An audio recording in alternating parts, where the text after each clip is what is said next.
নিজ হাতে উপার্জিত কামাই এটা পৃথিবীর শ্রেষ্ঠ কামাই, আলহামদুলিল্লাহ। পরিশ্রমের মাধ্যমে যে উপার্জন, এটাকে ইসলাম আমাদেরকে উৎসাহিত করে। শুধু নামাজ, রোজা, জিকির এগুলো নিয়ে ইসলাম আমাদেরকে পড়ে থাকতে বলেনি।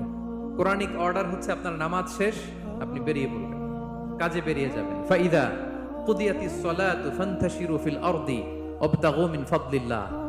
বিধানটা কার বলুন? আওয়াজ করে বলুন, বিধানটা কার? এটা কোরআনিক ভার্ডিক্ট, কোরআনের বিধান। নামাজ শেষ, গোল হয়ে বসে জিকির করতে বলা নেই আল্লাহ।